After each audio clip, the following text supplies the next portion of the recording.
ഇന്ന് ശരിയാകും നാളെ ശരിയാകും എന്നൊക്കെ നമ്മൾ വിചാരിക്കും. പക്ഷേ ഇവന്മാരൊന്നും ശരിയാകാൻ പോകുന്നില്ല. ഞാൻ പറഞ്ഞു വന്നത് നമ്മുടെ കാളിയണ്ണനില്ലേ, നമ്മുടെ ടെക്നോളജി അണ്ണൻ ഈ കഴിഞ്ഞ ദിവസങ്ങളിലൊക്കെ കുറച്ച് വീഡിയോസൊക്കെ ചെയ്തിട്ടുണ്ടായിരുന്നു. കാരണം ഈ സംഘപരിവാർ കാണിക്കുന്ന കൊള്ളരായിക്കെതിരെയൊക്കെയുള്ള ചില വീഡിയോകളൊക്കെ ചെയ്യുമ്പോഴത്തേക്ക് നമ്മൾ ശരിക്കും വിചാരിച്ചു അണ്ണൻ നേരായ പാതയിൽ വരുന്നുണ്ട് എന്ന് വിചാരിച്ചു. പക്ഷേ ഈ പട്ടിയുടെ വാല് 12 കൊല്ലം കുഴലിട്ടിട്ട് വലിച്ചൂരി എടുത്താൽ അതിങ്ങനെ വളഞ്ഞിരിക്കുമെന്ന് പറഞ്ഞതിനൊക്കെയാണ് ഓരോ സംഖ്യകളുടെ അവസ്ഥ. സത്യം പറയാം, നല്ലത് പറഞ്ഞാൽ നമ്മൾ നല്ലതെന്ന് തന്നെ പറയും കേട്ടോ. എന്തായാലും നമ്മുടെ കാളിയണ്ണനെ മുടിയൊക്കെ ഇങ്ങനെ നീട്ടി വളർത്തി ചില സമയത്ത് ചില റീൽസൊക്കെ നമുക്ക് കാണാം. കാരണം ഈ പുറയിൽ മറ്റേ സിംഹത്തിൻ്റെയൊക്കെ പടമൊക്കെ വെച്ചിട്ട് അണ്ണൻ മറ്റേ ഗർജിക്കുന്ന പുലിയെ പോലെയൊക്കെ ഇങ്ങനെ വീരശൂര പരാക്രമിയെ പോലെയൊക്കെ വരുന്നതൊക്കെ കാണുന്നുണ്ട്. എന്തായാലും അണ്ണൻ കഴിഞ്ഞ ദിവസം ഒരു കടയിൽ കയറി മുടി വെട്ടാൻ വേണ്ടി കടയിൽ കയറിയപ്പോഴത്തേക്ക് അവിടെ മുടി വെട്ടുന്നവരും അല്ലെങ്കിൽ ആ സ്ഥാപനത്തിൻ്റെ ഉടമ മുസ്ലിം ആയതുകൊണ്ട് ഈ ചെറിയ സൗണ്ടിൽ ഖുർആൻ പാരായണം വെച്ചിട്ടുണ്ടായിരുന്നു. അപ്പോൾ അണ്ണൻ ഇത് കേട്ടപ്പോഴത്തേക്ക് ആ സംഗീസം അണ്ണൻ്റെ പുറത്തേക്ക് അങ്ങ് ചാടി. അണ്ണൻ ഉടനെ അവിടെ നിന്നൊരു വീഡിയോ ഒക്കെ എടുത്ത് സോഷ്യൽ മീഡിയയിലൂടെ അണ്ണൻ അങ്ങോട്ട് ഇട്ട്. എന്താണ് അണ്ണൻ്റെ ഉദ്ദേശം? ഇപ്പോൾ ഇവിടുത്തെ ഒരു ഹൈന്ദവ മതവിശ്വാസികളുടെ കടയിൽ നമ്മൾ കയറുകയാണെന്നുണ്ടെങ്കിൽ അവിടെ ഒരു പക്ഷേ ചിലപ്പം ദൈവങ്ങളുടെ ഫോട്ടോ വെച്ചിട്ടുണ്ടാവും. അവിടെ ഈ ബോക്സിനകത്ത് അവരുടെ ചെറിയ ഭക്തി ഗാനങ്ങളൊക്കെ ഇങ്ങനെ ഇടും. ഇതൊന്നും കേട്ടാലൊന്നും നമുക്കൊന്നും ഇവിടെ ഒരു അരോചകമോ ഒരു അസ്വസ്ഥതയോ ഒന്നും നമുക്കുണ്ടാകത്തില്ല. നോർമൽ നമ്മുടെ കേരളത്തിൽ നടക്കുന്ന സമയം ഇപ്പോൾ ഈ ശരവണ ഹോട്ടൽ, അതുപോലെ തന്നെ അന്നപൂർണ ഹോട്ടൽ, ഇങ്ങനെയൊക്കെ ഉള്ള സ്ഥലത്തൊക്കെ കയറുമ്പം അവരുടെ വിശ്വാസപ്രകാരമുള്ള പാട്ടുകൾ അവരിടുന്നു. അതുകൊണ്ട് നമുക്ക് എന്തെങ്കിലും പ്രശ്നമുണ്ടോ? ഇപ്പം അവരുടെ ദൈവങ്ങളുടെ പടം വെച്ചിരിക്കുന്നു, അതുകൊണ്ട് നമുക്ക് എന്തെങ്കിലും ബുദ്ധിമുട്ടുണ്ടോ? ഒരു ബുദ്ധിമുട്ടില്ല. അപ്പം മനസ്സിൽ ഇത്രത്തോളം ഈ സഹിഷ്ണുത വെച്ച് നടക്കുന്ന, അല്ലെങ്കിൽ ഒരു മതത്തോടുള്ള അന്ധമായിട്ടുള്ള വിരോധം വെച്ച് നടക്കുന്ന വേട്ടാവളിയന്മാർക്ക് മാത്രമേ ഇത്തരത്തിലുള്ള തെമ്മാടിത്തരങ്ങൾ കാണിക്കാൻ പറ്റത്തുള്ളൂ. പറയണ്ട എന്ന് വിചാരിച്ചാലും ഇവനൊക്കെ പറയിപ്പിക്കും. കാരണം ഇങ്ങനെ പറയിപ്പിക്കുക എന്നുള്ളതാണ് ഈ തലയ്ക്കകത്ത് ചാണകം തിരികെ ഗോമൂത്രവും കുടിച്ച് നടക്കുന്ന ഇവനെ പോലെ മരപ്പൊട്ടന്മാരുടെ ചിന്താഗതിയും പ്രവർത്തികളും. അതുകൊണ്ടാണ് നമ്മൾ പറഞ്ഞു പോകുന്നത്. എന്താണെങ്കിലും ഈ കാളിക്കുട്ടന് നമ്മുടെ ഉസ്താദ് അതിനുള്ളൊരു മറുപടി കൊടുത്തിട്ടുണ്ട് കേട്ടോ. ഈ ഉസ്താദും ഞാനും ഈ കാളിയണ്ണനുമായിട്ടൊക്കെ ചില വീഡിയോ ചെയ്ത സമയത്തൊക്കെ അങ്ങോട്ടും ഇങ്ങോട്ടൊക്കെ ചില വാക്ക് തർക്കങ്ങളൊക്കെ ഉണ്ടായിട്ടുണ്ട്. നമ്മളെ അങ്ങോട്ട് കയറി അങ്ങോട്ട് ചെത്തിക്കളയുന്നൊക്കെ ഇപ്പം വലിയ രീതിയിലൊക്കെ വീമ്പിളക്കിയിട്ടുണ്ട്. അതൊക്കെ ഒരു സംഖ്യയുടെ ഒരു സാധാരണ പറയാറുള്ളത് പോലെ നമ്മളത് ഇങ്ങനെ കേട്ട് ഇപ്പുറത്തൂടെ കളയാണ് പതിവ്. എന്താണെങ്കിലും അണ്ണനോട് കുറച്ച് ബഹുമാനവും സ്നേഹവും ഒക്കെ ഈ അടുത്ത കാലത്തായിട്ട് ഉണ്ടായിരുന്നു കേട്ടോ. അതിപ്പോഴും ഉണ്ട്, ഇല്ലയെന്ന് പറയുന്നില്ല. ഇനിയും നിങ്ങൾ നല്ലത് പറഞ്ഞാൽ നമ്മൾ നല്ലതെന്ന് തന്നെ പറയും. പക്ഷെ ഇങ്ങനെയുള്ള കാര്യങ്ങളൊക്കെ ചെയ്യുമ്പോഴത്തേക്ക് ഇതിന് ഞങ്ങൾ മറുപടി പറയാതെ എങ്ങനെയാണ് പോകുന്നത്? എന്തായാലും നമുക്ക് ആ വീഡിയോ ഒന്ന് കണ്ടു നോക്കാം.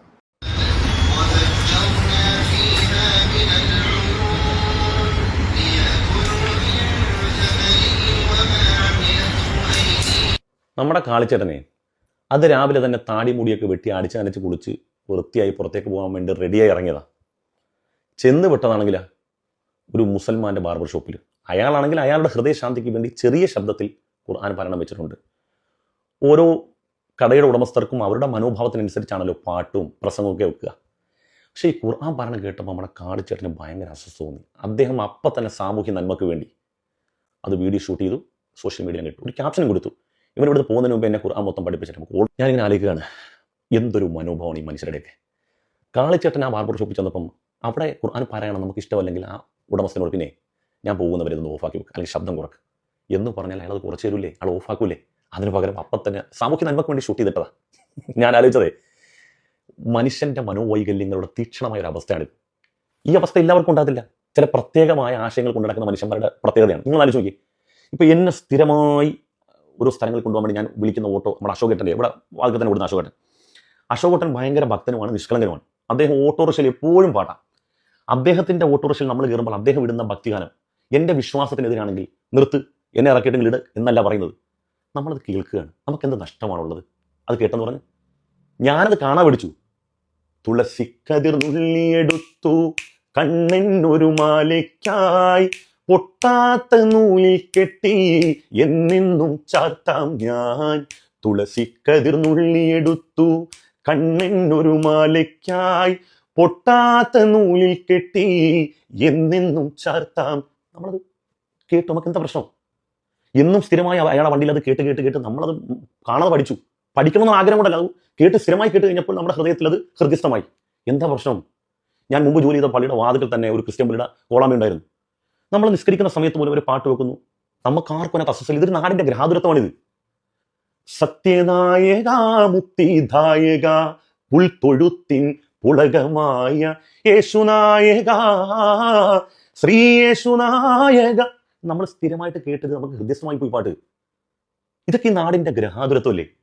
ഇന്ന് ഇതൊന്നും അല്ലെങ്കിൽ നമ്മൾ ഒരു ബസ്സിൽ കയറിയ നെഞ്ചിനുള്ളിൽ നീയാണ്, കണ്ണിൻ മുന്നിൽ നീയാണ്, കണ്ണടച്ചാൽ നീയാണ്, പാത്തുമ്പോ പാത്തുമ്പോ മാപ്പിളപ്പാട്ടുണ്ടാവും.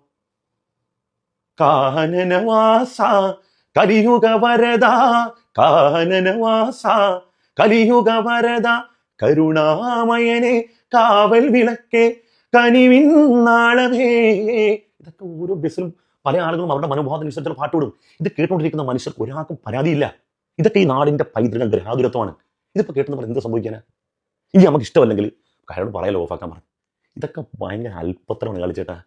നിങ്ങളുടെ കമന്റ് ബോക്സിൽ വന്ന് നിങ്ങൾ അതേ മനോഭാവമുള്ള മനുഷ്യന്മാർ വന്നിട്ട് ഇത് ജിഹാദിത്തരമാണ്.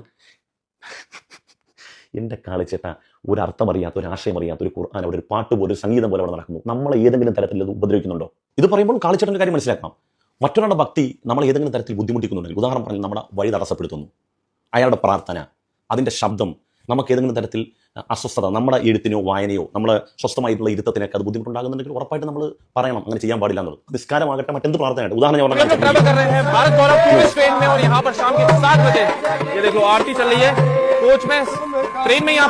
സർവ്വ മനുഷ്യരും സഞ്ചരിക്കുന്ന ട്രെയിനാണ് അല്ലേ? ഇനി ഏത് മറക്കാൻ ചെയ്തത്, ഇതിപ്പോൾ നിസ്കാരമാണെങ്കിൽ പോലും മനുഷ്യർക്ക് അസ്വസ്ഥത ഉണ്ടായിക്കൊണ്ട് തടസ്സപ്പെടുത്തുന്നു. ഒരാൾ അവൻ്റെ സ്വകാര്യതയിൽ പ്രാർത്ഥിക്കുന്നു, അവൻ വ്യക്തിപരമായിട്ട് അവൻ്റെ മൂലക്കിരുന്ന്, അത് വാഹനത്തിലാണെങ്കിലും അവൻ്റെ സ്വകാര്യതയിൽ പ്രാർത്ഥിക്കുന്നു. അതൊന്നും ഒരു വിഷയമുള്ള കാര്യമില്ല. മനുഷ്യർക്ക് അസ്വസ്ഥയും തടസ്സം ഉണ്ടാക്കിക്കൊണ്ട് ഇങ്ങനെ ചെയ്തു. ഇങ്ങനെ ചെയ്യാൻ പാടില്ല. അത് ഏത് മതത്തിൽപ്പെട്ട മനുഷ്യരാണെങ്കിലും അവരുടെ പ്രാർത്ഥനയോ മറ്റുള്ള കാര്യങ്ങളോ, ട്രെയിൻ എന്നുള്ളത് പൊതുസ്വത്താണ്, രാജ്യത്തിൻ്റെ പൊതുസ്വത്താണ്. അവിടെ ഇങ്ങനത്തെ പരിപാടി ചെയ്യാൻ പാടില്ല. ഞാൻ പറഞ്ഞു വന്നത്, നല്ലൊരു ഹൃദയമുണ്ടെങ്കിൽ നമുക്ക് എന്തും ആസ്വദിക്കാൻ കഴിയും. നല്ലൊരു മനസ്സുണ്ടായാൽ മതി, എന്തും ആസ്വദിക്കാൻ കഴിയും. എന്നെ സംബന്ധിച്ചുള്ള ഒരുപാട് ഭക്തിഗാനം, ഹിന്ദു ഭക്തിഗാനം എനിക്കറിയാം. അത് ഹൃദയസ്ഥമാക്കണമെന്ന് ആഗ്രഹിച്ചതുകൊണ്ടല്ല, മറിച്ച് നമ്മൾ പലയിടത്തും പോകുമ്പോൾ പണ്ട് പോലെ പാട്ട് പാടാൻ ഒരു ഇഷ്ടമുള്ള ആളാണ്. അങ്ങനെ നമ്മൾ ഓട്ടോമാറ്റിക്കായിട്ട് കേൾക്കുമ്പോൾ നമ്മുടെ മനസ്സിൽ അങ്ങനെ രൂഢമൂലമായി പോകുന്നിട്ട് പാട്ട്. ഇതൊക്കെ നമ്മുടെ നാടിൻ്റെ പൈതൃകവും സംസ്കാരവും അതിൻ്റെ വൈവിധ്യമൊക്കെ. ഇതൊക്കെ കേട്ടെന്ന് പറഞ്ഞ് എന്ത് സംഭവിക്കാനാ? ഇഷ്ടമല്ലെങ്കിൽ ഇഷ്ടമല്ലെന്ന് പറയാൻ അപ്പുറത്തേക്ക് ഒരു സാമൂഹിക നന്മ പോലെ വലിയ സംഭവമാക്കി ഇതൊക്കെ വാട്സപ്പിലും ഫേസ്ബുക്കിലും. ഇതൊക്കെ അല്പത്തരമാണ്. ഇത് നമ്മൾ കുന്നംകുളം ലാലേട്ടനാണെന്നുള്ളത് നമുക്ക് മാത്രമേ അറിയുള്ളൂ. നാട്ടുകാരെ സംബന്ധിച്ചിടത്തോളം നമ്മളെ വെറും പൂച്ചിച്ച് തരുള്ളൂ. 5 കാശില്ലാത്ത മനുഷ്യൻ എന്തോ മനോരോഗിയാണെന്ന് വിചാരിക്കുള്ളൂ.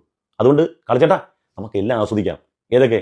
നെഞ്ചിനുള്ളിൽ നീയാണ്, കണ്ണിൻ മുമ്പിൽ നീയാണ്, കണ്ണടച്ചാൽ നീയാണ്, പാത്തുമോ തുളസി കതിർ നുള്ളിയെടുത്തു കണ്ണിനൊരു മാലയ്ക്കായി, പൊട്ടാത്ത നൂലിൽ കെട്ടി എന്നെന്നും ചാർത്താം ഞാൻ, കരുണാമയനെ കാവൽ വിളക്കേ കനിവിൻ നാളമേ.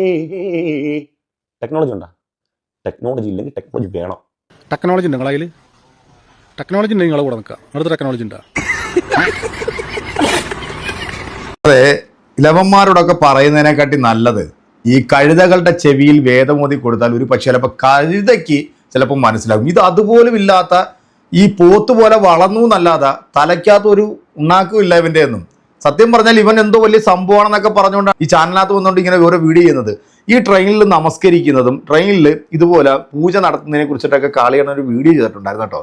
അതിനകത്ത് ശക്തമായ രീതിയിൽ വിമർശിച്ചുകൊണ്ടാണ് പുള്ളി ആ വീഡിയോ ചെയ്തത്. ആ വീഡിയോ കണ്ടപ്പോഴത്തേക്ക് മനസ്സിന് ഒരുപാട് സന്തോഷം തോന്നി.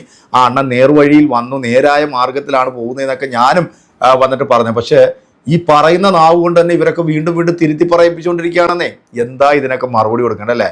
ഒരു മുസ്ലിമിൻ്റെ കടയിൽ ഇങ്ങനെ ഒരു ഖുർആൻ പാരായണം വിട്ടപ്പോൾ ഇത് പുള്ളിക്ക് ഇഷ്ടപ്പെട്ടില്ല എന്നുണ്ടെങ്കിൽ പുള്ളി അവിടെ നിന്ന് ഇറങ്ങി അങ്ങ് പോയാൽ പോരെ. എന്തിനാണ് ഈ സഹിഷ്ണുത കാണിക്കുന്നത്? അപ്പം മനസ്സിൻ്റെ വൈകല്യമാണ് ഈ തുറന്ന് കാണിച്ചത്. ഇവൻ ആ വീഡിയോ പെട്ടെന്ന് എടുത്ത് സോഷ്യൽ മീഡിയയിൽ ഇട്ടപ്പോഴത്തേക്ക് സംഘി കുട്ടന്മാർ വന്നിട്ട് താഴെ വന്നിട്ട് കമൻ്റ് ഇടാൻ തുടങ്ങി. ഇത് കേരളത്തിൽ വീണ്ടും ജിഹാദിൻ്റെ മറ്റൊരു വേർഷൻ, അതായത് മുടിവെട്ടൽ ജിഹാദ് അല്ലെങ്കിൽ ഫേഷ്യലിംഗ് ജിഹാദ്, ഇങ്ങനെ സലൂൺ ജിഹാദ് എന്നൊക്കെ പറഞ്ഞുകൊണ്ട് ഇതിനകത്തൊക്കെ ഇങ്ങനെ കമൻറ്റ് വരാൻ തുടങ്ങി. എവിടെയും ജിഹാദുകൾ മാത്രം കണ്ടെത്താൻ വേണ്ടി ശ്രമിക്കുന്ന മരക്കഴുതകളാണ് ഇതുപോലത്തെ സംഘി പൊട്ടന്മാർ. എൻ്റെ പൊന്നെണ്ണ, ഇനിയെങ്കിലും ഒന്ന് മനസ്സിലാക്ക്. ഈ അണ്ടിമുക്ക് ശാഖയിൽ പോയി കുഞ്ഞുനാളും പോലെ അടിച്ചു കയറ്റിയതൊക്കെ അങ്ങോട്ട് മാറ്റിയിട്ട് മനുഷ്യനെ പോലെ ചിന്തിക്കാനും പ്രവർത്തിക്കാനും തുടങ്ങും. എന്തായാലും ഉസ്താദ് കൊടുത്ത മറുപടി മാസ് മറുപടിയാണെങ്കിൽ നിങ്ങളുടെ കമൻറ്റോടെ അറിയിക്കുക. അടുത്തൊരു വീഡിയോ നമുക്ക് വീണ്ടും കാണാം. അതൊരിക്കലും എല്ലാവർക്കും ബൈ.